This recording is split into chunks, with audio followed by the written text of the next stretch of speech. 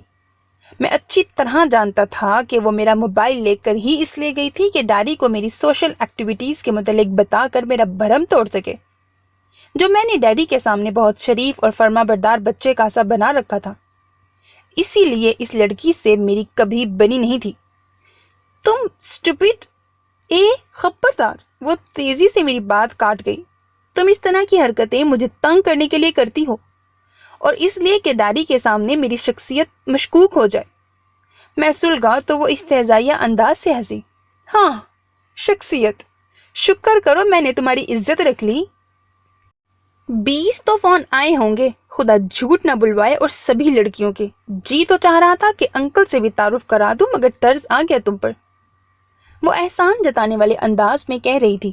ہوں، میں باز آیا تمہاری ڈپلومیسی سے۔ میں نے طنز کیا تو وہ شانے اچکا کر اٹھ کھڑی ہوئی۔ تم اب کچھ بھی سمجھو، ویسے کسی شاہانہ فاروقی کا فون تھا۔ اس کی بات پر میرے کان کھڑے ہوئے۔ مجھے یقین ہو گیا کہ وہ جھوٹ نہیں بول رہی ہے، کیونکہ شاہانہ فاروقی سے میری دوستی ہوئے ابھی ہفتہ بھر ہی ہوا تھا، اور اس سے پہلے کبھی اس نے فون نہیں کیا تھا۔ ویسے میں نے تو تمہارا بھلا ہی چاہا تھا، اب اگر تم احسان فراموش ہو تو الگ بات ہے۔ مجھے حیرت ہوئی، یہ میری خیر خواہ کب سے بن گئی؟ اس کے جانے کا ارادہ بھانپ کر میں نے اپنے لہجے میں خوشگواری سمولی۔ اچھا میڈم، خیر خواہ، مان لیا تمہارا احسان، اب پیغام تو دے دو اس کا۔ میرے دل میں خود بدی سی مچ گئی تھی۔ شاہانہ فاروقی بہت ٹاپ کی شے تھی، بے حد ماڈل، بولڈ، اور سب سے بڑھ کر یہ کہ بہت حسین۔ وہ گہری سانس لے کر دروازے کی طرف بڑھی۔ آج ملنا چاہ رہی تھی تم سے، میں نے تمہاری طرف سے اسے اچھی سی جگہ پر ملنے کا ٹائم دے دیا ہے۔ اس کی بات پر میرا دل خوش ہو گیا۔ میں تکیہ پڑے پھینک کر اٹھ کھڑا ہوا۔ میرے خیال میں زندگی میں پہلا کام تم نے اچھا بلکہ بہترین کیا ہے، وہ بھی میرے حق میں۔ وہ دروازے کے ہینڈل پر ہاتھ رکھے میری طرف مڑی۔ اس کے لبوں پر بہت محسوس کن مسکراہٹ تھی۔ وہ پہلی مرتبہ مجھے بہت اچھی لگی تھی۔ کتنے بجے اور کہاں؟ میں نے بڑی خوشگواری سے پوچھا تو اس کی شربتی آنکھیں چمکی۔ ٹھیک 5 بجے، چڑیا گھر میں بندروں کے پنجروں کے پاس۔ اس کی بات پر میں بھونچکا کر رہ گیا۔ جب تک میں بات سمجھ کر دانت پیستا اس کے پیچھے بڑھا، وہ دروازہ کھول کر اڑنچو ہو چکی تھی۔ اب میں تھا اور میری کیفیت۔ کیا سوچ رہی ہوگی شاہانہ فاروقی؟ کتنی امپریس تھی وہ مجھ سے، میری ذہانت، وجاہت اور میرے بظاہر لیے دیے ہوئے طور طریقوں سے۔ اف، میں نے بستر پر بیٹھ کر دونوں ہاتھوں میں اپنے بال جکڑ لیے۔ شاہانہ فاروقی جیسی لڑکی سے ملاقات، اور وہ بھی چڑیا گھر میں، سونے پر سہاگا بندر کے پنجرے کے پاس۔ ڈیم فول، ایزا حبیب، کبھی ہاتھ لگی تو بتاؤں گا تمہیں کہ تنگ کرنا کسے کہتے ہیں۔ میں نے خیالوں ہی خیالوں میں اس کو مخاطب کیا۔ اس سے کبھی نہ کبھی بدلہ لینے کا میں نے مصمم ارادہ کر لیا تھا۔ ہاں،